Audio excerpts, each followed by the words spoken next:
Welcome to the Savvy Shopkeeper Retail Podcast. I'm your host, Kathy Cruz. Just like you, I'm an independent retail business owner. I love the home decor and gift boutique I co-own with my sister, but I don't want it to consume me or my life.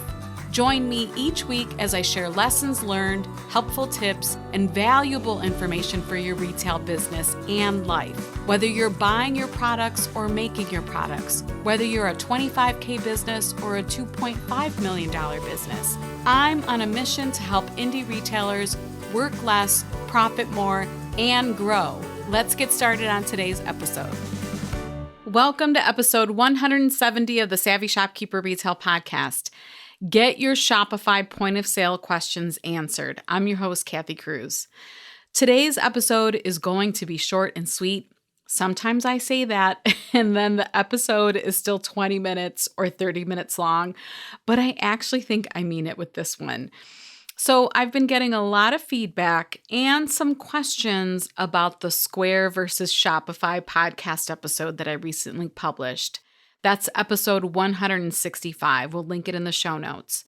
In that episode, I shared a free decision tree, and those are fancy words for a diagram that I made that helps retail store owners make a decision between Square and Shopify, or Square or Shopify. At least I hope it does. The PDF file, the free PDF file, it has been downloaded almost 100 times from the Savvy Shopkeeper website. So between this bit of information, now that I know it's been downloaded so many times, and the feedback I've been getting, I know this topic is of interest to many of you.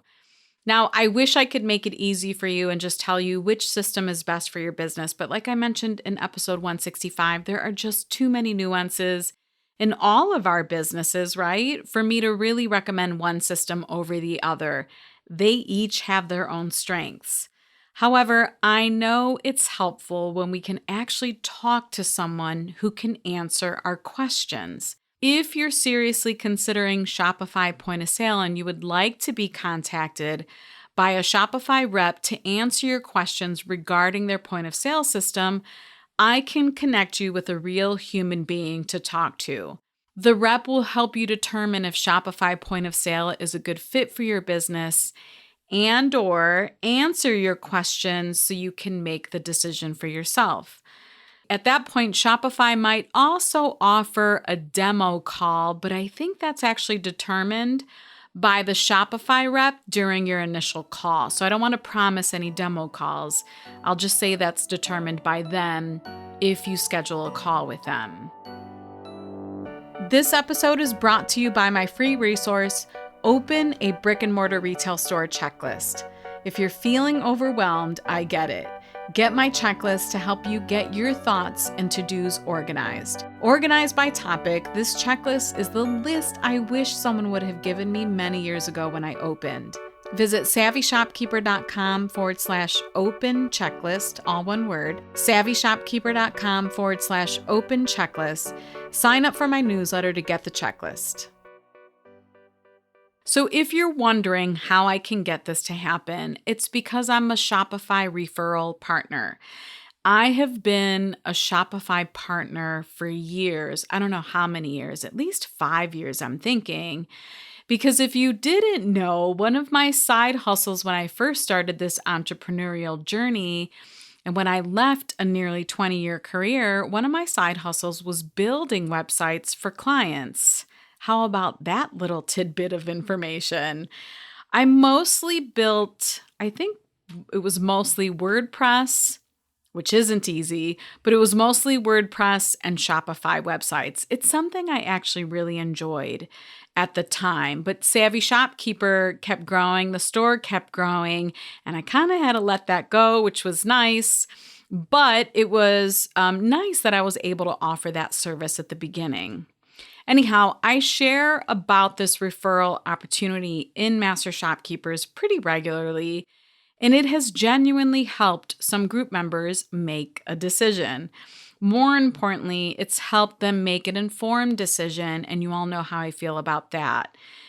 The other thing too is it's helped them make the decision without having to do a ton of Google searches or do a ton of help section searches on Shopify's website to find answers to their specific questions, especially when it comes to the point of sale system. Out of the Master Shopkeepers members who have taken advantage of this referral connection, some have chosen to move forward with Shopify and some have not. So getting on a call with a Shopify rep does not necessarily guarantee or require you to move forward with their point of sale system.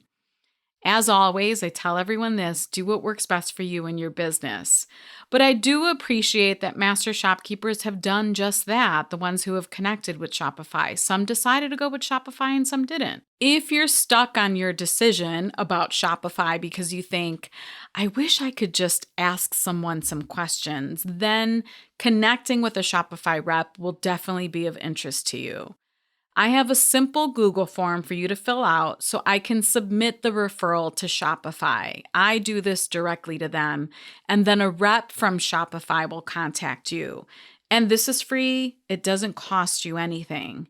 And you might be wondering why. Well, because this is a way for Shopify to offer a better level of service while knowing that they have a qualified lead. It makes sense, right? It doesn't make sense for Shopify to offer this publicly.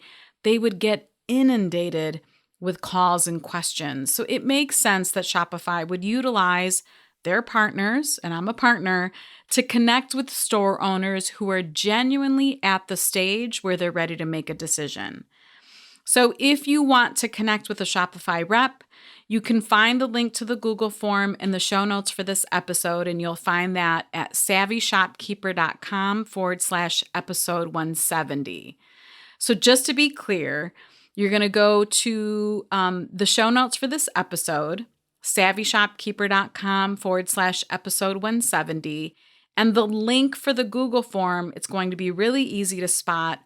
It only takes a few minutes to fill out the form. And then once I receive and get notified that you completed the form, I'll submit the information to Shopify and someone from Shopify will contact you. If you have any questions, you all know you're more than welcome to send me a DM on Instagram. I'm happy to answer, but it really is that simple. And I meant it when I said at the beginning that this episode would be short and sweet. I do hope that giving you a point of contact at Shopify to answer your questions before you make such a big decision in your retail business, or if you're looking to make a change in your retail business, will genuinely help you. Until the next episode, be savvy and boss up.